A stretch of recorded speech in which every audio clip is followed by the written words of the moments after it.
Valendo! Como glu glu glu. Valendo! Muito bem. Iniciando nossa gravação aqui, então. Vamos para a aula 13.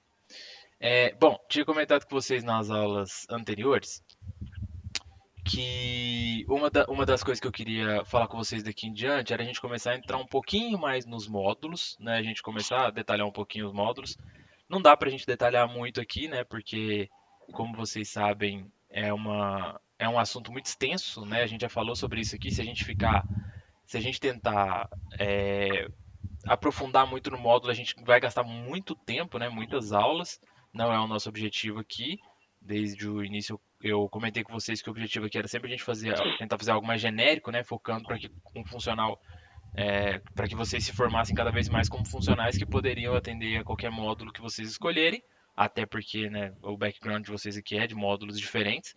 Então, o ideal é que vocês possam aprofundar ali no módulo que vocês quiserem, tendo os fundamentos ali que qualquer funcional precisa ter, né? Conhecendo ali as coisas que a gente tem conversado até aqui, que são aplicáveis para qualquer frente funcional que vocês desejarem.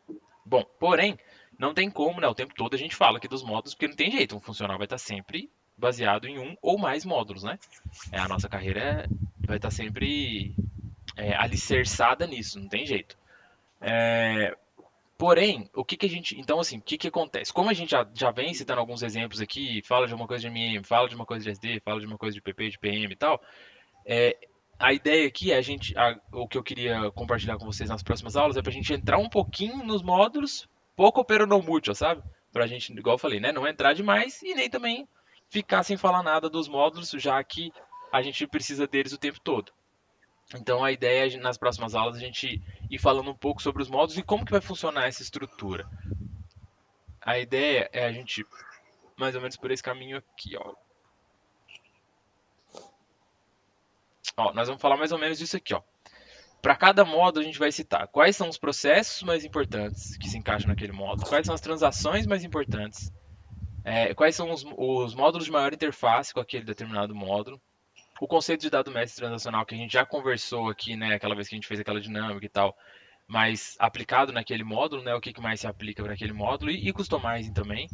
E estrutura básica da empresa, como que a estrutura básica da empresa, na verdade, é mais focada em MMFI, mas tem um pouco a ver com SD também, então a gente acaba passando bastante por essa frente aqui também. Mas mais focado aqui nos quatro de cima, tá? Pensando para todos os módulos, é mais nos quatro aqui de cima. Até coloquei, tinha uma anotação aqui, aquela, que é exatamente o que eu falei, né? Lembre-se que o objetivo não é entrar a fundo em nenhum dos módulos, mas sim transmitir uma ideia do que cada um pode fazer nas empresas e assim ajudá-lo a encontrar mais indicado para você. Então, é bem com esse objetivo mesmo, tá? Então a gente vai.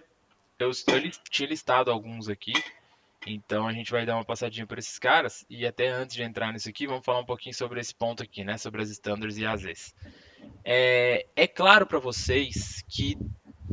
Bom, primeiro vamos lá. É claro para todo mundo o que é standard e o que é AZ. Ah, o Wesley entrou aí. Bom dia, fofucho. Boa tarde, né? Quase, né? Você Beleza? acordou ele, você mandou um WhatsApp pra ele aqui, ele acordou. Não, pior que o Lucas, meu pequenininho, me acordou 6h35. Eu fui dormir de novo, aí. Esqueci de acordar. É tipo assim, quando você acorda, o despertador te acorda, você fica assim, nossa, tá bacana. Você desliga e acabou. Você acorda 11 horas da manhã. Sabemos, de boa, esquenta não. Tá em tempo. Bom, então, retomando aqui. Standard Z é claro para todo mundo, né? Quando a gente fala Z, é claro para todo mundo que a gente está falando daquilo que é customizado, né? Talvez, o único que talvez tenha alguma dúvida sobre isso aqui, acho que é o Boca, porque tá mais longe aí do mundo SAP, mas pro resto de vocês eu sei que é de boa. Mas para você também, tranquilo, né, Bocão? O Z eu entendo um pouquinho, mas não tem muito a fundo nada disso aí não. Não, tranquilo, eu digo só o conceito, assim, só para saber que standard é aquilo que funciona no SAP de qualquer empresa e Z é aquilo que é customizado para a sua empresa. Qualquer transação ou qualquer objeto Z que você lidar na sua empresa só existe ali, né? Ele foi desenvolvido para atender a necessidade da sua empresa. Então a Z que existe lá no Nico, lá na Vale, lá não vai existir na Arcelor lá para o Gu e não vai existir na CBM para mim. A Standard sim, né? Então quando a gente fala de uma VA01, todo mundo usa a mesma VA01, que é a transação de criação de ordem de venda. Quando eu falo de uma CO01, eu falo da CO01 para todo mundo, é tudo igual para todo mundo, que é a criação de ordem de produção. Então, claro, pode ter um enhancement aqui, um ali, uma extra aqui, uma ali, mas daqui a pouco a gente chega lá. Mas de forma geral, né, em linhas gerais, Z é aquilo que é customizado para a sua empresa. Certo? Até aí, tranquilo, né? É Na Uzi Minas usava muito, a Uzi Minas gostava do AZ danada, viu? como se fosse um link dedicado. Sim, Você é lembra? mais ou menos por aí. Você não chega lá no seu setor, lá na Uzi Minas, não tinha não, Boca AZ? O Leandro lá no meu setor gostava do AZ, rapaz. Ô, doido. Ah, deve que tinha, velho, mas eu era usuário, eu não. Não, Fala não, que eu também era usuário, MM né? não tinha tanto assim não, viu, cara? Tinha É, algumas vezes lá mesmo, mas não tinha tanto assim não. não. Leandro, ele sumia Depende da muito sala, ele da voltava frente. com uma Z nova. A PM É. tinha muita Z. PM tinha um monte de Z. PM lá tinha muito mais Z do que tem na Do que CBMM. é? O Leandro, Entendi. nossa, ele saía lá pra TI, quando voltava com uma Z, ó, tem uma Z nova. Falei, Ó, criamos um cacete, bagulho novo aqui. né? Eu Ele falei, acordou assim, ah, qual Z que eu vou criar hoje, né? isso, mais ou menos por aí. Mais ou menos por aí. Então, assim, ó, sobre prós e contras, né? Quando a gente fala do SAP Standard, a gente está falando de algo, a vantagem é essa navegabilidade que você tem entre empresas, né? Então, pensando na vida de um consultor, é extremamente importante que o cara conheça muito bem o standard do módulo que ele trabalha. Porque hoje ele vai estar na empresa A, amanhã ele está na empresa B, né? Então ele tem que conhecer muito bem o standard, porque quando ele chegar naquela empresa, ele vai lidar com Zs com certeza. Empresa que não tem Z é utopia, isso não existe, tá? Em nenhuma frente. Claro que pode ter uma empresa que em um módulo ou outro tem quase nada de Z, ou tem nada de Z até, tá? Tem alguns casos em módulos menores, ou empresas que usam menos um módulo e tal, ou que são bastante disciplinadas, que conseguem usar bastante standard ali, que conseguem zerar suas Zs em um módulo, mas em todos os módulos é utópico, isso não existe, tá? Não É, existe empresa que não tem nenhuma Z. igual você comentou da Vale, como a geotecnia é um sistema novo no SAP, né? Existe para caminhões e tal. A gente só usa as standard, não tem Z ainda. Uhum. Mas assim, Então. com certeza vai ter, porque o pessoal ainda não. Tá tudo muito novo, tá todo mundo aprendendo, a galera muito aprendendo. Então, o que aparece ali, eles acham aquilo que é verdade e tocam com aquilo. Uhum. Né? Eles nem fazem ideia da Z, não. Mas com certeza já eu vou, até eu vou começar a dar essas ideias para eles lá, porque tá Sim. dando não. Então, tem algumas coisas, principalmente em relatório, em coisas que são mais de consulta, é muito comum ter Z e não é, nem acho que é ruim, não, tá? Eu nem sou contra, Não, não. também. De uma forma geral, eu condeno algumas. A gente tenta evitar ao máximo por causa do que a gente vai falar aqui agora, que são os prós e os contras, né? Então vamos lá. Uhum. Quando a gente está num ambiente standard, qual que é a principal vantagem? Você tem suporte da SAP para qualquer coisa que você precisar. Qualquer coisa que acontecer, o primeiro benefício é esse, né? Aliás, já é o segundo, né? O primeiro que eu falei é que na vida de um consultor, quando você vai de um lugar para o outro, você sabe exatamente, você já conhece aquilo ali, né? O que você usava na empresa A é exatamente o que você vai usar na empresa B para os processos standard. Então essa é a primeira vantagem. A segunda vantagem é que tudo que você tem de standard ali é de responsabilidade da SAP. Então a SAP garante que aquilo ali tem que funcionar na sua perfeição. Se você não tiver quebrado o código, se você não tiver colocado um enhancement, não tiver colocado uma EST, der pau numa transação standard, o que é raríssimo de acontecer, dado todo o ecossistema que existe, né, no entorno do SAP, é muito raro você conseguir pegar um dump numa transação standard, né, dar um bug daqueles cabuloso e tal. Se isso acontecer, a empresa tem condição de acionar a SAP, abrir um chamado lá na SAP e falar, ó, eu tô com esse cenário aqui. Dependendo da criticidade daquele processo, você abre um chamado lá como high ou very high, né, que a gente fala, que são os chamados de alta prioridade na SAP, e alguém da SAP vai te atender. Isso está no contrato que você tem, que a sua empresa tem com a SAP, né? Então a SAP é responsável por manter aquilo ali rodando e te dar suporte para resolver aqueles problemas. Então sempre que isso acontecer, a SAP vai estar ali por trás para poder te dar um suporte, tá? E resolver o seu problema. Eles pedem para acessar seu ambiente, tem uma porção de coisas meio burocráticas assim que você tem que fazer, mas é papel do Basis lá, a galera de TI vai correr atrás e vai resolver com a SAP. Então esse é o segundo ponto super positivo, que você está amparado pela SAP, né? Alguém quer falar alguma coisa aí? Não? Tá. Então esse é o segundo ponto muito positivo. Quando a solidez que aquilo ali tem é muito maior, né? Que o terceiro ponto, então, é que aquilo ali é muito mais confiável do que qualquer Z que você desenvolva. Por quê? Quando você está desenvolvendo uma Z, você depende de quem foi o programador que fez aquilo ali, quem foi o funcional que especificou aquilo ali, quem foi o tester que passou por aquilo ali, o quanto aquele processo, aquela transação, né, seja um relatório, seja uma transação qualquer ali, o quanto aquilo ali já foi estressado, né, já passou pelo teste do tempo ali, vamos dizer assim, Às vezes é uma Z que acabou de ser criada e quanto menos tempo ela tem, mais vulnerável ela é, né? Porque ela não passou nesse teste do tempo. Às vezes tem poucas pessoas que utilizam, às vezes é uma transação utilizada, desenvolvida para uma pessoa na empresa, né? Isso acontece, às vezes, igual o Nico brincou aqui do Lelis lá, do Leandro. Às vezes é uma coisa que só o Leandro ia utilizar. Deve ter transação lá que só ele usa até hoje. Dizer lá que foi desenvolvido, porque era uma coisa que ele, eu preciso, ia ter e desenvolveu e tá tudo certo. Acontece, às vezes.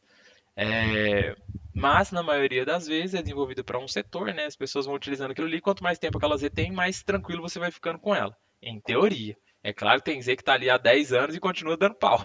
Porque ela é muito complexa, ou porque não foi bem desenvolvida, ou por N variáveis ali. Então, sempre que você desenvolve uma Z, você tem essa vulnerabilidade. Você depende dessas variáveis todas que eu citei, né? Quem programou, quem que testou, quem que especificou funcionalmente, se os joins ali estão feitos da forma correta. Às vezes você tem um problema de performance, às vezes é uma transação que até funciona ok para aquilo que ela tem que fazer, mas demora pra cacete, né? Você fica ali meia hora esperando ela rodar. Então, porque às vezes a amarração entre tabelas não foi bem construída. Então tem várias coisas ali que podem é, denegrir a performance, né, do seu programa ali, porque foi algo que você desenvolveu. Então, por que às vezes existem? Porque a SAP admite, né, ela entende que ela não consegue atender a todas as empresas na sua totalidade. Cada business é um business, né? Quem produz uma coisa é uma coisa, outra coisa é outra coisa, como diria o poeta. Então não tem como você ter um sistema que cobre tudo de todos. Por que, que o SAP é tão foda? Porque ele consegue fazer isso num percentual muito alto. Isso que eu digo é atender empresas de diferentes segmentos com uma eficiência muito alta e garantir que os processos funcionem bem. Né? O SAP tem o market share que tem, é do tamanho que é, o monstro que é, né? Empresa que fatura bilhões de dólares por ano, centenas de bilhões de dólares por ano, porque é muito boa no que faz. Então, quando você consegue subir esse nível de aplicação nas empresas, as empresas, né, acreditam na sua solução, aplicam ali, fazem com que o standard funcione da melhor forma possível. Só que sabendo disso, que ela não vai atender na totalidade, né, no 100% dos processos de todas as empresas, ela deixa esse espaço ali para a criação de Zs. E quando a gente fala de Z, né, pode ser relatório, pode ser programa, pode ser objetos, pode ser objeto de perfil, pode ser tipos de documentos, sei lá, tipo de ordem de produção, tipo de ordem de manutenção, tipo de ordem de venda, etc, etc. Então, quando a gente fala de algo Z no SAP, não necessariamente é uma transação Z, né? Pode ser um objeto Z, pode ser coisas Z, vamos dizer assim. Não quer dizer que seja uma transação, tá? Isso é outra coisa importante da gente citar. Então, tudo que comece com Z no SAP por padrão, a SAP faz isso, tá? Ela usa todas as outras letras do alfabeto, mas tudo que começa com Z e até com Y, tá? Tem muitos casos que eles usam Y também. Então, tudo que começa com Z ou com Y é muito utilizado para perfil de acesso. Mas para algumas outras coisas também. Tem empresas que utilizam algumas transações Y também. Tipo, tem empresa, por exemplo, que utiliza a transação Y, uma empresa global. Imagina que é uma empresa global que tem várias unidades aí no seu, como é que fala? No seu ambiente ali. E aí, localmente, você cria objetos Y e aquilo que é global é Z, ou o contrário, sabe? Tem essas coisas aí que às vezes algumas empresas fazem. Então, tudo que começa com Y e com Z, a SAP deixou reservado para que cada empresa utilize ali como preferir, tá? E aí vai da escolha de cada empresa ter mais ou menos Z. Aí o céu é o limite, você faz Z do jeito que você quiser. Tem empresa que é extremamente customizada, tem empresa que tem um nível de customização muito baixo, como o Nico acabou de citar ali no exemplo dele lá, para a área que ele trabalha lá, eles não têm nada a dizer hoje. Ótimo. Por um ponto é ótimo. Por outro, você acaba ficando um pouco limitado, né? Porque você fica refém ali das coisas que a SAP te oferece. Então, como eu disse, né? Tudo tem seus, como tudo na vida, né? Tem os seus prós e contras. Deixa eu ver se tem alguma coisa escrita aqui que eu não citei. Dúvidas até aqui?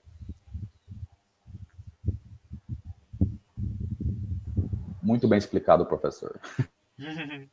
E você citou aí realmente o Z é mais comum, mas tem empresa que usa o Y e Z vira na salada, tá?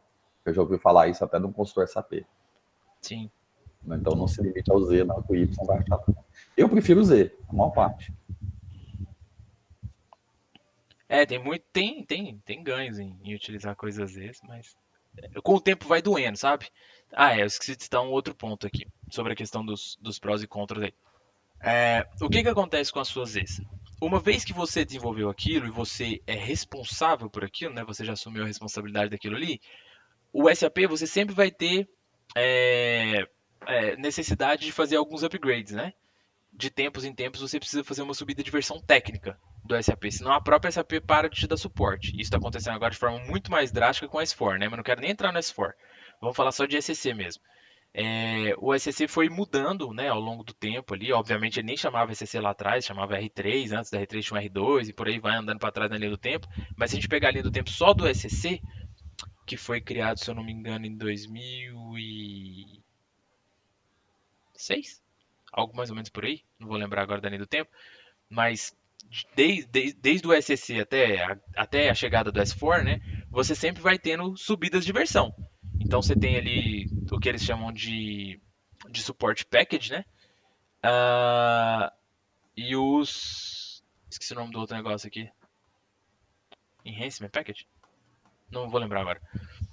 Mas você vai subindo de versão ali conforme o passar do tempo. Toda vez que você tem um upgrade técnico, uma necessidade de subida de versão, você tem que testar todos os seus processos para garantir que naquela nova versão eles estão todos funcionando. Então, por exemplo, vou ter que testar, vou fazer um upgrade técnico, eu tenho que ir lá e testar a VA01 lá mesmo, ela sendo uma transação standard, para garantir que no meu processo ela está ok.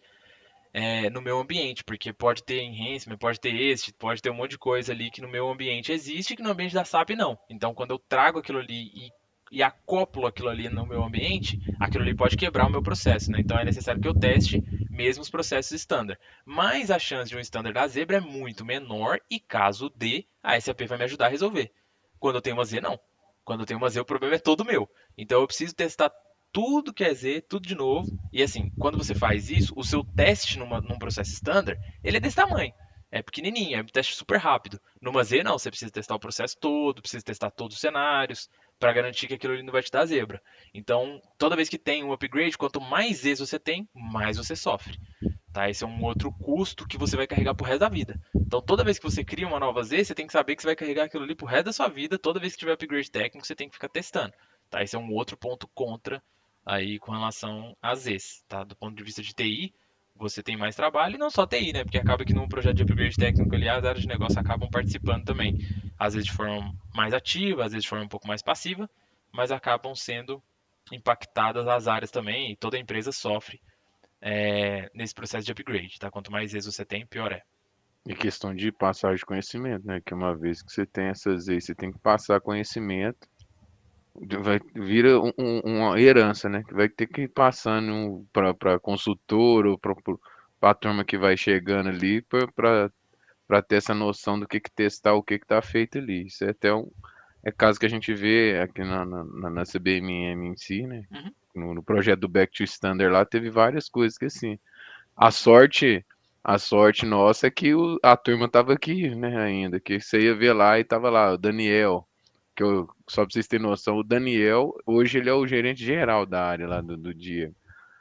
Aí tinha umas exits lá que a gente tinha e foi testar e quebrou, aí tinha que saber quem que fez aquilo para ter noção do que era aquilo. Na hora que foi ver, era o gerente geral dele lá. Então a gente teve que ir lá no gerente geral dele para perguntar como que era, o que era que ele tinha feito. E se o cara não tivesse aqui ainda? Mesmo o cara, você pensa pra você ver o nível do cara, gerente geral, você tem que ir lá perguntar a ele uma parada dessa. Então você tem que ficar com essa noção também de passagem de conhecimento. Sem dúvida. Verdade, mas é outro ponto. Bem lembrado. Toda vez que você que você desenvolve uma Z qualquer, as pessoas que solicitaram ou desenvolveram aquilo ali acaba detendo mais conhecimento, né? Então, das duas, uma, ou você vai ter que sair debugando o código inteiro ali, abrir o código, entender o código inteiro por si só, que dá um puta de um trabalho dependendo do tamanho da transação, né? Ou você vai ter que perguntar para a pessoa que fez, para que serve tal ponto do programa, né? Porque de forma geral, na hora que você vê ele, você entende mais ou menos o que ele faz. Mas, na maioria dos casos, né? Mas para entender as minúcias ali, os detalhes, você tem que perguntar, não tem jeito. Então essa parte de passar de conhecimento é outra coisa que se perde. Quando você está falando de uma standard, você não tem isso, né? Porque alguém que conhece numa empresa vai conhecer na outra também. E caso não conheça já de um passado, você vai ter toda a biblioteca da SAP, você vai poder pesquisar no Google e tal. Vai poder perguntar para os indianos lá que eles vão te contar para que aquele processo ele serve, o que aquilo ele faz, como é que resolve tal problema, né? Então é sempre mais fácil. Numa Z você não tem para quem pedir socorro, é para quem está ali dentro da empresa, né? É o que o Wesley falou aí no caso do Daniel. É que o Daniel, quando fez esse exemplo, né, do que você está falando, ele era um Zé Ninguém também, né? Ele era peão ali, ele não era o gerente geral da área, obviamente. Foi coisa de 10, 12, 15 anos atrás. Ele tem muito tempo de empresa, então foi na época que ele era peão, obviamente. Mas enfim, independente disso, você tem que ir lá e perguntar para alguém, né? Isso que é ruim. A passagem de conhecimento fica prejudicada. Bem lembrado. Beleza. Então até aqui tá claro? Mas algum comentário, alguma pergunta? Se o Wesley é um fofo. Ele é. Chega atrasado, mas é fofo. Beleza. Então, para fechar esse tópico, questão de enhancement e exit, que eu citei aqui um pouquinho. Enhancement e exit é o seguinte. O que acontece? A SAP também te deixa alguns espaços dentro dos programas standard para você poder colocar um pedacinho de código ali dentro de algo standard. Tá? Então, isso é basicamente um enhancement ou uma exit. Exit é uma coisa que é mais antiga um pouquinho, é uma filosofia, um conceito um pouco mais antigo, e enhancement é algo um pouco mais novo, tá? Mas quando eu tô falando de antigo e novo, eu tô falando de muitos anos atrás, tá, gente? Mesmo enhancement já é coisa bem antiga, assim, já existe há muito tempo. Mas exit é mais antigo ainda. Exit tem diferentes tipos de exit, você tem field exit, user exit, screen exit, que são coisas, são tipo uma screen exit, por exemplo, é você poder criar uma tela nova sobrepondo uma tela do processo standard, ou criando um campo novo numa transação standard, por exemplo. Então você consegue fazer uma parametrização ali na tela, por exemplo, para que na VA01 você tenha um campo adicional. Tá? Isso é um conceito de uma screen exit, por exemplo. E tem outros tipos de exit, não vou ficar entrando muito no detalhe aqui não, mas só para vocês entenderem que dentro de um processo standard, é você criar um pedacinho, como se fosse um pedacinho de Z dentro do standard. Tá? Isso é este o enhancement. A SAP te dá essa liberdade de poder fazer um pedacinho de uma mudança sem ter que fazer o que a gente chama de quebra de código, né? Sem ter que quebrar o standard.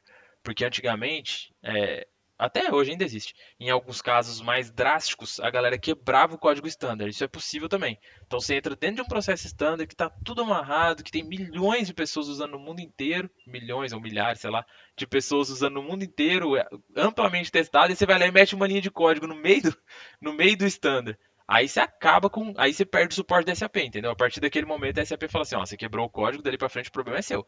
Agora eu já não garanto mais. Você não tem como garantir que uma BAP vai entrar lá e colocar uma linha de código que vai ferrar meu código inteiro e eu vou tomar conta, entendeu? É insustentável um negócio desse, né? Olhando do lado da SAP. Então, quando você quebra um código standard, você está criando um problema gravíssimo. Então, para que isso não aconteça, a SAP fala: ó, neste pedaço aqui do código, você pode criar um enhancement aqui e fazer aí o que você quiser, desde que você respeite ali algumas regras e tal. Aí é mais uma questão bastante técnica, mas é só para vocês entenderem que isso existe, tá? É importante que vocês saibam da existência disso. Então, Z é aquilo que, né, é realmente apartado ali, é um negócio tudo do novo, você criar um Hello World lá do zero, um programinha do zero lá, um relatório do zero, uma tabela do zero, do jeito que você quiser. Enhancement e Exit é você usar ali dentro de algo standard, tá? É só acoplar um pedacinho ali dentro daquilo que já existe. Tá claro? Então, beleza. Show de bola. Então, voltemos aqui. É importante a gente falar isso antes da gente entrar na questão dos modos aqui. Então, Wesley, eu tava falando com a turma aí, que antes de você chegar, que a gente vai seguir mais ou menos essa estrutura aqui para poder falar um pouquinho dos módulos, tá? A gente não vai aprofundar muito em nenhum módulo, não, mas a gente vai falar um pouquinho dos módulos para que todo mundo tenha uma noção disso aqui, né? De quais são os processos mais importantes, quais são as transações mais importantes, os módulos de maior interface com aquele módulo, né? O conceito de dados médios transacionais, que é aquilo que a gente conversou lá nas primeiras aulas lá, quando a gente fez aquela dinâmica aplicado àquele módulo, né? E eu vou tirar isso aqui, estrutura básica da empresa é outra coisa. E é isso, tá? Então a gente vai olhar para essas 4 frentes aqui, dentro de alguns módulos aqui, tá? Nas próximas aulas aí. Eu até queria contar com a sua ajuda para a gente falar um pouquinho de MM, já que você manja bastante aí, até mais que eu em muitas coisas, então vamos lá, vamos falar um pouquinho disso aqui. Então, entrando um pouquinho no MM, né? Agora concluindo essa parte aqui, a gente falou um pouquinho de standards e Zs, entrando um pouquinho nos módulos. A gente já falou aqui, né? MM e FI sempre vão ser a espinha dorsal de uma empresa, tá, gente? Principalmente quando a gente fala de uma indústria. FI e MM não tem como você sobreviver sem os dois. quase sempre no projeto de rollout ou no projeto de implementação, são os módulos que entram primeiro quando uma empresa decide fazer uma implementação por módulos, né? A Uzi Minas, por exemplo, fez isso, né? Acho que o Wesley vai lembrar quando rolou o projeto de rollout lá, quando a gente chegou na Uzi Minas, a Uzi Minas implementou, trouxe só o FI e o MM para mineração. E rollout também, só porque às vezes eu fico falando terminologias aqui, né? Não sei se eu já expliquei de forma clara, mas rollout, caso ainda tenha alguma dúvida, é quando você pega um ambiente de uma empresa já existente, já implementado, já utilizado ali de SAP e leva para uma outra empresa. Geralmente quando tem uma aquisição, né? Quando uma empresa compra uma outra, você faz um projeto de rollout, que é a organização do seu projeto todo ali, do seu sistema todo para ele funcionar naquela nova empresa, né? Foi o que aconteceu, por exemplo, com a Uzi Minas, né? A Uzi Minas já tinha o SAP rodando ali na parte siderúrgica e levou, e em outras empresas do grupo Uzi Minas, né? E levou aquilo ali para a mineração quando compraram a mineração lá em 2008, que foi quando a gente entrou na empresa, né? Meu irmão já estava lá há algum tempo, eu entrei, o Wesley entrou logo depois também. 2009 que você entrou, mano? Foi. Foi Então, em eu entrei bem no iníciozinho, janeiro ou assim. fevereiro de 2009, se não me engano. Foi bem no Foi começo menos de um dele. ano depois de mim. Eu entrei em maio de 2008. Então, quando a gente entrou, rolou exatamente esse projeto de rollout, né? Que foi levar o ambiente da siderúrgica para a mineração. No caso lá, eles até optaram por manter dentro de um mesmo ambiente, sabe, né? Então, no mesmo ambiente que a gente estava da mineração, a gente via os materiais, os processos todos da siderúrgica lá. Mas aí foi uma estratégia, não precisava ser assim, né? Poderia ser dentro de um ambiente, mas com mandantes diferentes, ou enfim, com diferentes configurações ali. Não precisava estar exatamente dentro de um mesmo ambiente SAP. Mas ela optou por fazer desse jeito e beleza, teve seus prós e contras ali e tá tudo bem. Não é nisso que eu quero entrar aqui, não. A questão é só para exemplificar que no caso da Uzi Minas, levou-se primeiro o FI e o MM. Então, FI e MM eles fizeram meio que quase que sem projeto ali, já começaram a utilizar algumas coisas do básico de FI e de MM. E depois rolou o projeto. Aí sim, ficamos lá quase um ano em projeto lá, que foi no projeto, foi quando eu comecei a trabalhar com SAP, né? Onde que eu entrei como key user e tal, que eu já contei para vocês, que a gente começou a fazer realmente o projeto de rollout para levar todos os módulos, né? Todos os módulos que a Uzi Minas tinha, obviamente. Então a gente foi levando ali tudo que fazia sentido para mineração. Não foi entrando um módulo por vez, entrou tudo junto, mas FI e MM vieram primeiro. Isso é bastante comum, tá? FI e MM sempre vão ser a espinha dorsal aí, porque é ali que você define a estrutura de empresa, como é que vai estar definido a sua hierarquia ali, né, de empresa. Toda a parte do financeiro ali é importante, porque tudo que você faz gera uma contrapartida lá, quase, né? Tudo que você faz gera uma contrapartida lá em FI, então sem os dois não tem muito como caminhar. Então, para ficar um pouco mais no nosso universo aqui, né, no que tem mais a ver com o que a gente faz aqui, vamos falar um pouquinho de MM para a gente poder navegar pelos próximos aí, tá?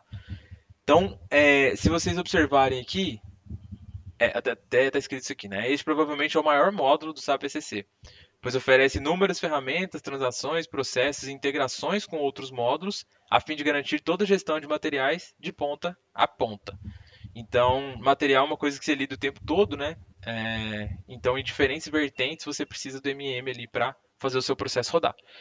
Então, eu coloquei aqui, lembrando que não falaremos de todos, apenas dos mais importantes. E aqui, quando a gente fala dos mais importantes, é para tudo, né? Para transação, para dados e etc e tal. Então, aqui estão listados alguns, tá? Vamos falar um pouquinho de alguns desses caras aqui. Então, na parte de customizing, você já começa definindo uma questão de empresa até, né? Empresa é meio que bola dividida entre FI e MM, né? Por isso que não está listado aqui, mas poderia até colocar aqui empresa. E depois você vai descendo, né? A definição dos seus centros, a definição dos seus depósitos, dos seus tipos de materiais, dos seus grupos de mercadoria, das embalagens que você vai utilizar, tipo de movimento de mercadoria, etc. Né? O céu é o limite, tem coisa que não acaba mais.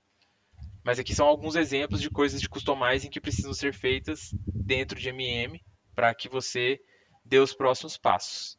Unidade de medida, por aí vai. Boa. Lá em FI você define algumas coisas que são que tem muita sinergia, né, aqui com MM, como eu disse, empresa, moeda, né, moeda é uma outra coisa super importante, se você vai operar só em real, né, se é uma empresa só no Brasil é bem mais tranquilo, se você vai ter uma empresa multimoedas ali já torna quase todos os processos mais complexos, né, mas então moeda também é uma outra coisa que você define lá, e por aí vai. Vou até colocar o que o Wesley falou aqui, a unidade de medida.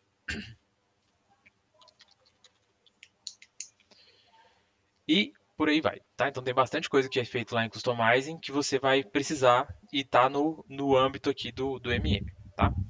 Pulando para a parte de dados mestres, né, citando alguns aqui, provavelmente os principais, a gente vai falar obviamente de materiais, né, por si só. Serviço é uma coisa que até tem empresas que nem utilizam, né, às vezes você utiliza um tipo de dado, um tipo de material que é serviço e não o tipo de objeto de serviço mesmo, mas também é algo bastante utilizado. E fornecedor, né? Fornecedor e material são com certeza os principais aqui, materiais e fornecedores são certamente os principais que tem MM. Quer acrescentar algumas coisas aqui, Wes? Então, clientes fica meio bola dividida com SD, mas entra também aí, né? Ah, eu acho que é só SD, hein, mano. Você não acha, não? Eu acho que é muito SD, assim. Por que você acha que cliente tem a ver com MM? Acho que cliente é muito SD. Acho que não vale a pena dividir com fornecedor. A não ser que a empresa utilize business partner, né? Aí é outra história. Então, que aí já entra no S4, né? O business partner é mais no SCC, eu acho que tem como você utilizar também, mas o que eles trouxeram forte mesmo é pro S4. Agora do S4 para frente é só business partner. Só business partner, exatamente. Só pra galera entender, então, aí vamos lá, pra quem tá fora do contexto. O Jorge também já sabe, então é mais um pouco que o Nico.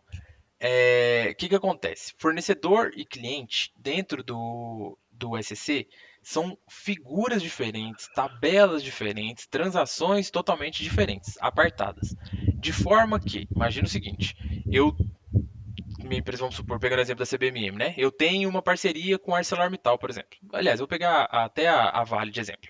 Eu tenho uma parceria com a Vale, onde a Vale é meu fornecedor. Eu compro alguma coisa da Vale para poder usar no meu processo aqui na CBMM para fazer qualquer coisa que seja. Então, neste momento, ela é meu fornecedor. Só que eu tenho uma parceria com ela onde eu também vendo alguma coisa para ela. Isso pode perfeitamente acontecer, né? Eu posso comprar alguma coisa dela e vender alguma coisa de volta para a Vale. A Vale vai ser para mim um código enquanto fornecedor e outro código enquanto cliente. Né? São códigos que não têm absolutamente nada a ver no SAP. São duas entidades totalmente apartadas no SAP, que estão cadastradas em transações diferentes, são consultadas em tabelas diferentes, em relatórios diferentes, em processos totalmente diferentes. Elas não têm nada a ver uma com a outra, são duas vales. Isso no S4 já não é mais assim. Tá? Você cria uma entidade chamada Business Partner, né? Ou parceiro de negócio, né? A galera chama mais de BP, de Business Partner, mas pode ser parceiro de negócio também, dependendo do contexto. E aí você dá aquilo ali uma role, uma função, né? Aquela entidade você dá uma função, que pode ser de cliente e fornecedor ao mesmo tempo. Então eu tenho um código lá, XPTO, que é o código que representa a Vale, e eu cadastro aquele cara, eu configuro aquele cara como cliente e como fornecedor, cadastrando ali os campos que são pertinentes para ter uma operação de compra ou de venda, né? De compra enquanto fornecedor ou de venda enquanto cliente, tá? Isso já existia no SCC, mas é exatamente o que o Wesley falou. No SCC poucas empresas utilizavam porque foi algo que surgiu há pouco tempo, relativamente. Aqui quando eu falo pouco tempo na história da SAP, gente, entenda tipo 10 anos, tá? Pouco tempo, é sempre muito tempo, mas é pouco tempo dada a história da SAP. Então é algo mais recente. Então a grande maioria das empresas já tinha toda a sua estrutura montada em cima de cliente fornecedor. Eles não iam mudar para a função parceira. As empresas mais novas, tipo uma empresa que implementou SAP há 3 anos atrás, já faz mais sentido utilizar a função de business partner, mesmo que ela não esteja no S4, mesmo que seja no SCC. Tá? Então isso já existia no SCC. A grande diferença que acontece na mudança para o S4 é que no S4 não existe mais cliente fornecedor. Isso está extinto no S4, no formato em que a gente conhecia, né? Nas tabelas KNA, LFA lá, que são as tabelas de cliente e de fornecedor, elas não existem mais, tá? Isso aí foi pro brejo, acabou. Agora só existe essa função de business partner do S4 para frente, tá? Então isso é uma mudança bastante importante que aconteceu do SCC para o S4 e é algo que muda estruturalmente, né? Muda muitas coisas, que às vezes você tinha integração pendurada ali, tinha descida para ambiente de BI, tinha integrações com outros sistemas e tal, que usava ali a sua estrutura de cliente fornecedor, e que agora você vai precisar reconstruir na hora de levar para o S4. Tá? Então é um ponto, um parêntese bastante relevante. Isso que eu ia perguntar. É bacana de mencionar, o Nicão, pode falar aí. Não, às vezes o que você ia falar, não, às vezes então pode complementar. Então vamos trocar de link aí que vocês decidem quem vai verdade. Vamos trocar de link. Obrigado, Jorge. Vamos trocar, a gente já volta. Mas vamos voltar a falar lá das paradas. Então deixa eu falar, Wesley, que aí você já entra no assunto que você já está no projeto. Então vamos lá, o SCC, cliente e fornecedor. O S-Forces vão entrar agora com um só. Dessa migração, vocês estão dormindo por causa disso? Como é que já está a cabeça de vocês para fazer isso, esses dois virarem um só? Dormir eu durmo tranquilamente, sabe?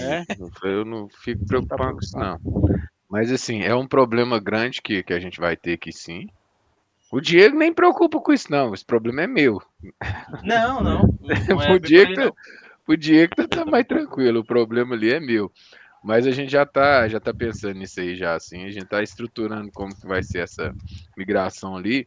Que o que vai impactar, sinceramente, o principal impacto ali vai ser a mudança dos códigos.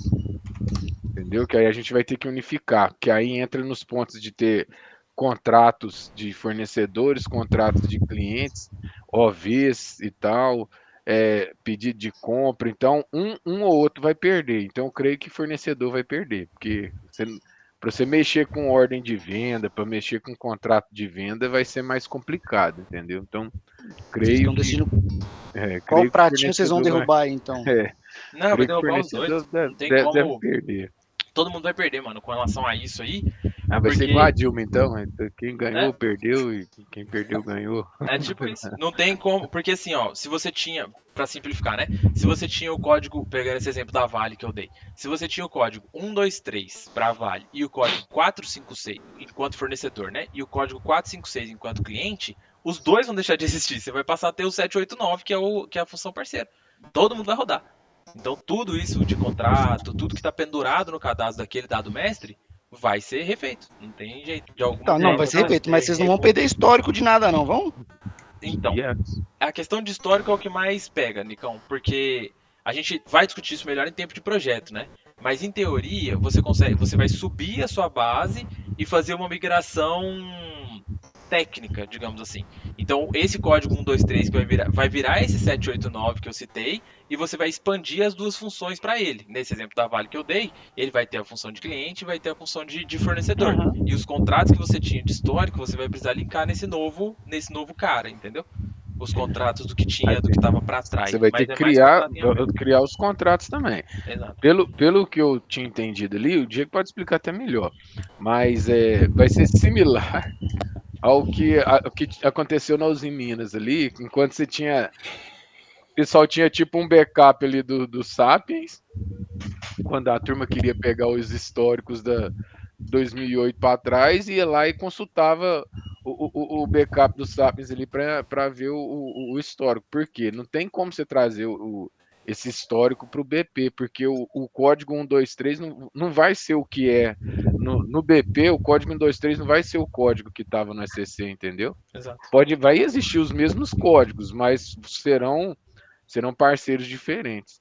Entendi. E o ponto que eu queria trazer também da questão do BP, quero até talvez trazer mais clareza para vocês, que foi até comentado lá no treinamento que a gente fez, que vai ser semelhante material. O que é o material lá?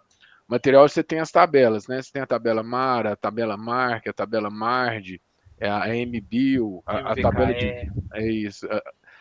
Então, como que funciona? Você tem a MARA, que são os dados básicos, certo? Do material. E aí você vai ampliando as visões ali com a necessidade que você vai tendo. Tipo, se é o material que você vai ter MRP. Geralmente, as empresas, igual na Uzi Minas, é assim, você já cadastra o código com quase todas as tabelas já ampliadas para ele. Quase todas as visões. Exatamente, quase todas as visões ali. E aí, você não vê tanto assim, eu não sei como que é na Vale. Mas aqui a gente dividiu um pouco. E aí, assim, você cria o material com o básico, que é a MARA, e aí a gente aqui já cria com a MARC também, que aí a MARC é para você ter planejamento de estoque, e a MBIL também é obrigatório, que entra na parte das contabilizações, que é da parte de contabilidade, e a MARD para os depósitos. Fornecedor e cliente vai ser basicamente isso aí. Você vai cadastrar os dados básicos da empresa, que vão pensar assim que seria a MARA. Entidade, né? Vamos chamar de entidade. Isso, exatamente. Aí que seria a MARA, que vai ser o que? O endereço, CNPJ, KNAI, Os dados básicos dela ali vão falar assim, os dados da receita que ela tem ali, que é o que todo mundo consulta, e aí você vai ampliar ela para aquilo que você vê necessidade. Essa empresa eu vou tratar ela por enquanto só como fornecedor. Aí você amplia a visão de fornecedor, como se fosse tipo assim, eu vou ampliar a marca para ela. Ah, não, essa empresa eu também vou ter ela só como cliente. Aí você vai ampliar. Eu esqueci o nome da tabela de vendas, dia. Mas aí você vai ampliar a de vendas. Vai funcionar como se fosse assim, entendeu? É como se fosse a lógica dos materiais para fornecedor. Eu acho bacana pra caramba nisso aí, porque você vai estar centralizado os dados mestres ali os dados básicos ali, tudo num código só. Que fica muito melhor até para você fazer gestão, saneamento, é bem mais claro. Isso aí. Perfeitamente explicado. Mas muito obrigado, é isso mesmo. Até essa questão, essa analogia com o material, foi até eu que fiz lá com o Carlos, lá quando ele estava explicando, porque foi a forma que eu achei mais fácil de ilustrar. É a ampliação de visões. Quando ele utilizou o termo visões, eu falei, então é igual material. E é, né? No fim das contas é. É exatamente a analogia que você acabou de fazer. Beleza, muito obrigado. E quanto ao histórico, vamos. O histórico é o seguinte, cara, quando você faz um projeto de brownfield, que é o que a gente está fazendo não é um brownfield, é um shell conversion lá, tecnicamente falando, mas é mais a cara de um brownfield que você está fazendo uma migração. Você vai definir, no shell conversion, você define qual que é o histórico que você quer levar para cada tipo de dado. Então, por exemplo, para pedido, vamos falar de pedido de compra. Quais são os pedidos de compra que nós, enquanto empresa, do ponto de vista estratégico, como um grupo e tal, não vai ser uma pessoa que vai decidir, né? O projeto vai decidir quais os pedidos que a gente quer levar para o S4. Todos os pedidos desde 1900 e bolinha, o que é a primeira opção, mas me parece loucura, né? Me parece inútil, mas é uma opção. Só os pedidos que estão em aberto ou nada. Ou só um histórico de X anos para trás, né? Quero só os pedidos de 2020 para frente, por um motivo qualquer. Você pode definir a sua estratégia e aí durante o projeto você vai fazer esse trabalho de migração de dados, de carga de dados para você levar para o seu S4. E aí tudo que tiver a ver com cliente, com fornecedor, você vai ter que atuar dessa forma, né? Você vai ter que olhar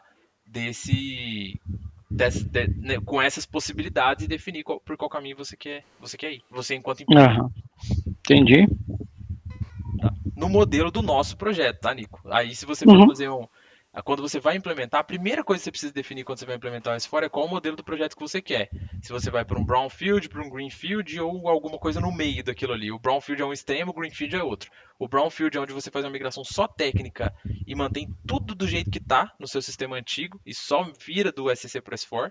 É uma migração técnica, você não tem nenhum benefício novo, nada de cara ali para começar a utilizar. É só para você continuar tendo suporte da SAP, basicamente, porque a SAP já não vai dar mais suporte no SCC a partir de 2027, então é mais ou menos por aí. E o Greenfield é tudo novo, todos os processos revistos, uma implementação totalmente do zero, sem dado nenhum. Você não leva nenhum dado do seu ambiente antigo para o novo quando você faz um Greenfield. Então veja que os dois são extremos, né? Um você não tem ganho nenhum, no outro você tem ganho pra cacete, mas você perde seu histórico todo, que pode ser de 20 anos. Então são dois extremos.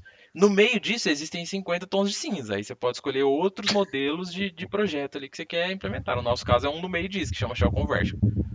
E aí é uma migração mais ponderada, assim. Você define quais são os dados que você quer levar. Mas isso aí é vocês que estão igual voltando ali pro. Como é que chama o rapaz que seu amigo lá, só?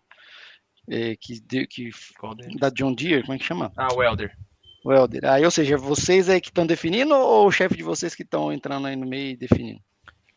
Foi criada uma comissão que fez um estudo junto com a SAP durante um bom tempo, de 4, 5 pessoas do nosso time, todo mundo do time de TI, mas pessoas com habilidades diferentes. Então tinha lá a Jaqueline, que é parceira minha, tipo, que é analista de negócio igual eu. O Cícero, que é um cara muito técnico, é o coordenador do time de arquitetura, é um cara bastante técnico. O Max, que é o Basis, esse não tem como estar fora, porque do ponto de vista de infraestrutura dentro do SAP é ele que comanda as coisas, ele é o arquiteto Basis da nossa equipe, então ele também tinha que estar dentro. O Almir, que era o nosso antigo gerente, que virou especialista e também participou da comissão. E o próprio Daniel, que é o nosso gerente sênior. Então, foi uma comissão que avaliou isso e decidiu ir por esse caminho, levando em conta N variáveis, fizeram um estudo de mais de um ano aí com a SAP para poder chegar nessa conclusão de que para a gente fazia mais sentido o Shell Conversion. Eles poderiam ter chegado na conclusão de ir para um Greenfield, mas para uma empresa com 25 anos de dado, seria louco fazer isso, entendeu? Não, meu medo é esse. Eu também, se eu fosse, também não queria perder, não. É complicadíssimo. Sim, só que você ia ser, pelo que eles explicaram pra gente, você ir pro Greenfield, você teria tipo um backup ali, seria tipo 2 ambientes, que aí o outro seria só para consulta, vamos falar assim. Isso, poderia ser também. Você poderia manter o seu ambiente antigo ali. Só que isso, Wesley, implica em manter toda uma infraestrutura, um custo alto, né, de histórico para você fazer consultas ali. E em muitos momentos, consultar os seus dados antigos ali no seu SCC é complicado, porque às vezes você precisa do dado no S4, né? Você precisa do dado naquela transação que você está usando, naquele relatório, você vai precisar sair daquele ambiente, entrar num outro. É muito. Tudo chato. tem prós e contras, mas Não, chato não é a palavra correta aqui, é complexo. complexo. E chato também. Sim, complicado. Enfim, no nosso caso, nós vamos por esse modelo aí de Shell Conversion. Ano que vem nós vamos ter muita história para contar para vocês aqui, mas a jornada vai ser longa. Deixa eu te perguntar, Nico, a Vale tá no S4? Porque eu sei que ela implantou o SAP tem pouco tempo. Não, é SCC. SCC. Por isso que eu quero ver. Cara, como a gente assim, é muito novo, o SAP já é novo na Vale, igual você falou, e começou agora, em 2021, a geotecnia ali. Então, assim, se for implantar S4, eu não sei se vai ser a Vale como um todo, não sei se isso não sei nem como é que funciona. Ou se vamos supor, quais eram os mais antigos? Era o pessoal de equipamentos móveis? Vamos implantar neles primeiro? Porque o último, tudo que a gente faz é novo. A gente segue modelos de indústria, velho. A gente é geotecnia, a gente segue indicador, então tudo pra gente é a rapa do tacho. Eu não sei como é que vai ser para nós. Então eu tô bem por fora de como é que vai ser. Às vezes já tá até implantando, mas tá implantando, às vezes começa por Vitória, ou às vezes começa pelo Rio de Janeiro, aí a gente chega por último. Mas vou procurar entender, vou tentar entender mais com o pessoal da segunda camada, chamam de engenharia de segunda camada. Pelo que eu estou vendo, vai ter que ter o S4, mas eu não sei nem por onde vai começar. E eu tenho medo, na hora que se voltar para a gente, se tiver alguma... quem que vai implantar isso? Não tenha medo. Assim, isso é nível de empresa, né? Vamos falar assim, a implantação é nível de empresa. Porque senão, se eles implantar nível de módulo, vai virar o samba do crioulo doido, virar uma torre de Babel esse negócio. Aí vamos ver como é que vai ser. Mas assim, a Vale é uma empresa, são várias empresas dentro de uma, que eles trabalham por módulos, entendeu? A operação trabalha de um jeito, a manutenção de outro, pelo que eu vejo, cada são várias vertentes dentro de uma empresa só. Eu não sei como é que na geotecnia, como é que vai ser isso para frente. Vamos ver o que vai dar. É uma boa discussão. É um assunto super complexo, né? Essa questão de imigração é um assunto bastante complexo. Dá pano para manga, dá para você utilizar diferentes estratégias e todas elas têm seus prós e contras, né? Aí, vamos ver, quando migrar, como é que vai migrar também esse trem, porque o banco de dados está ficando forte lá. Vamos ver como é que vai ser esse trem. Parafraseando o Diego aí, dentro do sapo, 50 tons de cinza gera um desconforto ou uma dor, mas chega um prazer sensacional. No final, né? No final é bom demais. É isso aí. Tem o recado que eu deixo pra vocês, assim, é porque a gente abriu um parênteses de S4 aqui, que não era o foco, né? Mas, enfim, já que abrimos, o que eu deixo de mensagem pra vocês com relação a S4 é: estudem o S4, assim que puderem. Quem chega primeiro, a gente bebe água limpa. E no nosso caso, a gente já está um pouco atrasado. Óbvio, como tudo na vida, principalmente quando o assunto é tecnologia, tem muita gente que chegou na frente, né? Que já está na nossa frente, anos na nossa frente. Mas se vocês começarem a estudar agora, vocês ainda estarão anos na frente da maioria, tá? Ainda está nesse momento de estar na frente da maioria. Então, quem tiver curiosidade de começar a estudar alguma coisa de S4, tem bastante material na internet, tem muita coisa que dá para começar a destrinchar aí, porque é um mundo novo e quem tiver na frente com S4... Qual é a forma de pesquisar, Diego? Cara, para começar a estudar do zero, vídeo no YouTube mesmo. Procurar material no YouTube, treinamento básico sobre S4. Você já vai encontrar algumas coisas. O treinamento que a gente fez recentemente, eu, Jorge, Wesley e meu irmão, chama SAP Fun. O Beto fez também, esqueci. Você fez o SAP Fun antes da academia, né, Beto? Não, eu não fiz o SAP Fun, não. Ah, não? Eu fui direto pro MM. Mas você não me falou que você tinha ganho, sabe? Foi um negócio assim? Não tinha um negócio? Não, eu fiz um evento gratuito da K-Solution que tem nos sábados. Ah, tá. Inclusive, eu vou fazer um outro hoje da K de Cobit. Legal. Então, e aí pesquisa S mesmo, for. S/4. S/4. Isso. É só você colocar SAP, espaço, S/4, que vai aparecer um monte de conteúdo no YouTube. Mas acha em português ou só em inglês por enquanto? Acha em português também. Acha muita coisa em português. Acha mais coisa em inglês, como qualquer coisa aqui, né? Qualquer coisa que é global, você acha mais Geralmente coisa em vai ser algum indiano. Pra acabar de lascar, vai ser o inglês que você vai ter mais dificuldade de entender. Vai ser algum Raj falando. Eu vi alguns lá que é igual a gente aqui, ó. Os caras conversando, ideia, experiência. Isso aí, Jorge. Tem muita coisa nessa pegada. De live, né? O povo fazendo live, assim, compartilhando com outras pessoas. Muita coisa. Gente, começa a seguir lá no Instagram, no LinkedIn, a K-Solution, que sempre eles publicam esses eventos aí. Para quem quer começar e ter um overview da SAP, esse treinamento que eles dão no sábado, cara, é um aulão que vai o dia inteiro, vai até 17 horas, com certificado. Então, assim, é bacana, pra você ter uma visão geral do que é o SAP, S4HANA, como é que funciona o Fiori ali, fala de bastante coisa. Isso. Boa dica, Beto. Concordo com você. Porque, tipo assim, cara, no começo vai ser uma bagunça, mas com persistência você começa a entender. Mas, tem que organizar as ideias. No gratuito aí, né? Na raça é difícil de pegar mesmo. Concordo. O problema do gratuito, sempre que você vai estudar um assunto que tem muito conteúdo na internet, é a falta de ordem, né? Qual que é a vantagem de comprar um curso? Ele te dá uma certa linha do tempo, né? E quando você vai procurar no YouTube, é você e Deus, né? Você pode procurar uma coisa que vai estar falando para alguém avançado, você não vai entender patavinas, ou vai ter coisa que vai ter para um público específico que não é você, né? Você não faz parte daquele público, às vezes um público de consultoria e tal. Então já é alguém que tem mais bagagem e tal, alguém que já trabalha com SC do lado de TI e tal. Então você acaba ficando um pouco perdido. O legal de comprar curso é exatamente porque ele te dá, você entende o que você vai ver, né? Você tem uma sequência, né? Você começa aprendendo do básico e vai avançando devagar, as coisas são mais ordenadas. O gratuito você vai procurar do seu jeito ali. Mas procura treinamento básico de S4, qualquer coisa desse tipo assim no YouTube, que você vai encontrar algumas coisas. Se quiser, depois eu posso mandar algumas coisas no grupo também, que eu posso dar uma... Se eu encontrar também, pessoal, vou mandando aí para quem quiser interesse aí no WhatsApp.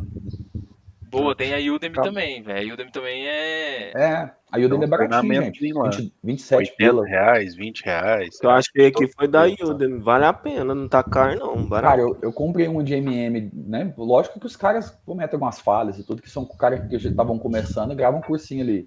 Mas já dá para ter noção. O cara explicou bem. A sequência lógica, inclusive, que eu esqueci de MM que eu fiz pelo Udemy, cara, foi melhor do que da própria SAP, porque a SAP ela segue uma metodologia muito estranha. Dá para entender? Dá. Mas o cara passou no dia a dia, sabe? Então, assim, tipo, com um comprador e um funcional, por exemplo. Dá uma explorada lá, lê as avaliações. O bom de Udemy, se você não gostou do curso, você devolve. Vai testando. Isso aí, Beto. Sempre no conceito do 80-20, gente, né? Foquem nos 80% que são úteis ali. 20% vai ser lixo mesmo, entendeu? O importante é que aquilo ali vai te agregar alguma coisa, né? Recomendo fortemente que vocês comecem a estudar algumas coisas de S4, porque é o futuro sem volta, tá? Não volta. Não, é S4 e ponto final. O futuro é S4. Bicho, o consultor lá eu conheci o gerente de projetos da KPG lá na empresa que eu tô. A gente saiu um final de semana, tomamos uma e tal. Aí eu fui no carro com ele, que a gente dividiu em 2 carros, e ele veio falando, cara, que tipo, quando vier, né? Quando vier, não, já está vindo um movimento que tá faltando consultor, porque ele faz contratação de consultor para CAP. Então, assim, cara, ele falou que nem olha se tem academia. Se o cara falou que tem experiência, ele tem alguma experiênciazinha comprovada e tem curiosidade, eles dão oportunidade. Porque vai faltar gente ali, quando começa a chegar, aproximar aí de 26, 27, vai ser uma correria, meu amigo, para contratar consultor. 100% real, Beto. 100% e ainda mais no módulo PM, todo mundo faz o MM e o FI, tá vendo? É verdade, Nico. Mas é o que eu sempre falo aqui. A questão de módulos um pouco menores é que você tem o pró e o contra disso. Você é uma mão de obra mais especializada, mas que tem menos vaga no mercado. Mas quando te acham, você vira pepita de ouro. É óbvio. Tipo, como qualquer um exemplo que aconteceu comigo em Gemã. Eu estudava até tarde lá em Gemã, no quarto do hotel. Então o pessoal, puta, você tá estudando essa merda, né? Cara, me valeu emprego até praticamente pouco tempo atrás, ganhando bem. Assim, fui para Santa Catarina, vim para São Paulo, porque quase ninguém procura isso, mas quando você acha uma oportunidade e agarra, como não tem profissional de mercado, cara que sabe do processo, sabe programar, sabe engemar, me contrataram porque não tinha que, gente. A preço de ouro. É difícil, então assim, se você tem um módulo que é muito específico, tipo PM, como você disse aí, cara, garra, aprende, porque tem mercado. Então, é isso, cara. O MM é o mais usado, mas é o que tá mais saturado. Exato, é óbvio. Pensa assim, vai ter 1 milhão de vagas de MM no mercado, mas vai ter 5 milhões de profissionais. De PM vai ter 5 mil vagas no mercado, mas vai ter 3 mil profissionais. Quem que vai ganhar mais? Entende? Isso é fato. Então, deixa eu só encerrar aqui. Aqui tá acabando também. Então, só pra gente falar um pouquinho das questões transacionais aqui do MM, né? Gente, eu não tenho a mínima intenção de listar todos os processos de MM aqui, tá? Eu tô só falando de alguns dos principais aqui, para vocês terem uma noção aí, navegar naquilo que é mais relevante do MM. Mas tem o universo do MM, como a gente já disse aqui, é gigantesco, né? Se a gente for tentar listar todos os processos de MM aqui, nós vamos ficar aqui o dia inteiro. Então é só para falar de alguns aqui, tá? Então vamos lá. Requisição de compra, né? Acho que muitos de vocês lidam com RCs aí no dia a dia. Pedido de compra, que deriva aí entrada de mercadoria e entrada de fatura, né? Contra um pedido de compra você faz as entradas de mercadoria e entrada de fatura, né? Para você receber a mercadoria ali que você comprou e receber as faturas ali que o fornecedor te mandou, né? Então, dentro do pedido você precisa fazer esses processos aqui também, que é as nossas queridas Migo e Miro, né? Para quem está acostumado com os nomes aí.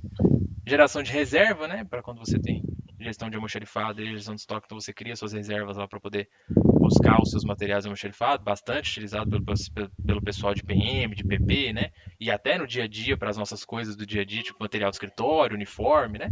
Outras coisas que não têm a ver necessariamente com processos produtivos. Então esse processo de geração de reserva também é bastante utilizado. Algumas empresas nem utilizam, né? Mas é bastante comum também. Controle de lote também é mais gestão de estoque isso aqui, na verdade, né? Quando eu digo controle de lote aqui, é dentro do assunto gestão de estoque. Então, quando você tem essa gestão de estoque, você pode ter os seus materiais ali administrados por lote ou não. É uma configuração dos seus materiais, né? Tanto materiais internos quanto materiais externos, né? Materiais que você compra ali, você pode administrá-los por lote ou não. É uma configuração de acordo com cada SKU, com cada material que você cria ali. Você define se ele vai ser administrado por lote ou não. Controle de estoque, né? Tem a ver com isso aqui de cima, como eu disse. Então você pode ou não ter administração por lote, mas tudo tem a ver com controle e gestão de estoque, que também é um assunto super complexo, né? Super completo. Outros movimentos de mercadoria, como compra, armazenagem, transferência, venda, etc. Então você tem aqui diferentes movimentos de mercadoria que fazem com que o seu toda vez que você vai movimentar alguma mercadoria, você tem que dizer para o SAP qual é o tipo de movimento de mercadoria que você está utilizando, né? Então pode ser um movimento de compra, um movimento de venda, um movimento de transferência, de produção, às vezes de alteração de status, né? Tipo uma DU da vida lá no processo de QM, quando você tira um material de qualidade e leva ele para livre utilização, né? O Jorge conhece bem essa parte aí. E, enfim, são infinitos tipos de movimento de mercadoria, então tipo de movimento de mercadoria também é um assunto configurado lá em MM e utilizado como um dado transacional, né? O tipo de movimento de mercadoria é um dado mestre que você faz um processo transacional, né? Como todos os dados mestres, você utiliza no processo transacional lá na Amigo. E por aí vai. Quer acrescentar alguma coisa de super relevante aqui? Contrato, né? Por exemplo, é uma outra coisa também que eu acho que a gente pode colocar aqui. Programa de remessa, contrato. Boa. Contratos são os famosos contrato 46 que o povo fala, né? O povo usa muito esse termo porque quando você cria um contrato, você pode criar pedidos através daquele contrato, o que facilita muito a vida, né? Em muitos casos você tem um contrato já com um determinado fornecedor que define vários parâmetros, né? Como condição de pagamento, preço, quais são os materiais que aquele fornecedor vai te fornecer, etc. Então tem várias condições comerciais ali que já estão previamente acordadas com o seu fornecedor e no seu contrato você já deixa aquilo ali amarradinho e depois você só consome aquelas informações dentro do pedido, né, de acordo com a sua demanda. Então você tem um contrato ali, por exemplo, de 1 ano com um determinado fornecedor e você pode ir criando ali N pedidos conforme a sua necessidade com base naquele contrato. Né? O programa de remessa é algo parecido com isso, mas é mais simples, né? O contrato é algo mais complexo, geralmente você tem uma parte jurídica ali e tal, um negócio mais parrudão. O programa de remessa é algo um pouco mais enxuto, né? Mais fácil, mas igualmente útil, né? Dependendo do seu cenário. O programa de remessa é como se Não sei se vocês já utilizam na empresa de vocês aí, mas o programa de remessa é como se fosse um contrato com a quantidade definida ali, que você não gera vários pedidos. Você vai definir a quantidade por item, vai ser por SKU, só que aí você vai fazer gestão daquela entrega daquela quantidade. Então, você pode travar a questão das quantidades ali para você fazer gestão de cada entrega, cada remessa, né? Vamos dar um exemplo. Isso aí geralmente é utilizado para matéria-prima. Vamos dar um exemplo de uma matéria-prima ali, Jorge, sua aí. Vocês aí não vão ter, né? Mas vão dar esses líquidos que a gente tem ali. Aí cada entrega ali ele vai estar relacionado uma linha do programa de remessa. Então ele vai consumindo o saldo ali do programa de remessa e o número dele não muda. A diferença dele para o contrato 46, basicamente, visualmente ali, é que o contrato 46, cada remessa que você solicitar, ele vai te gerar um pedido, que é iniciado com 45, e aí você vai fazer a gestão por aqueles pedidos, então cada remessa vai ser um pedido diferente, e no programa de remessa, que é o que inicia com 55, ele vai puxar sempre o mesmo número ali. É como se fosse um pedidão que a turma fala. Você tinha um pedido enorme, e aí cada data de entrega ali, ele vai repetir o mesmo número do pedido. Não sei se foi claro para explicar para vocês assim, mas é como se fosse um contrato sem todas essas formalidades aí. Da forma que o Diego explicou do 46 ali, as formalidades, é como se fosse sem isso, é só um acordo de cavalheiros ali. Perfeito. É só algo para facilitar, resumindo, né? Como se fosse algo para facilitar a criação dos seus pedidos, né? Você já Isso, cria um exatamente. atalho ali previamente, né? Já deixa alguns parâmetros pré-definidos para que na hora de você criar o seu pedido, você só faça uma solicitação daquela remessa que já foi previamente acordada, né? Então você só fala com o fornecedor assim, ó, a gente tinha combinado de você me entregar 100, me entrega 5 agora, 10 amanhã, 20 no mês que vem e mais 15 na data X, né? E você vai Isso. definindo suas datas previamente, depois você só usa aquele programa de remessa para solicitar as remessas ali e fazer a entrada da sua mercadoria. Isso aí. Não é isso? Ali também, dados transacionais também, você pode colocar ordens planejadas, ordens de produção, tudo também entra na dado transacional. Mas em MM? É, ordem planejada. Ordem planejada de que você diz? Gestão de estoque, né? Você converte ela em requisição de compra. Ah, legal. Tem como usar isso também? Tem. Não sabia. Legal. Deixa eu colocar aqui. Ordens planejadas. Bacana. Bacana. Beleza. Tem, né, como a gente disse, tem muita Tem coisa aqui, né? uma gama de.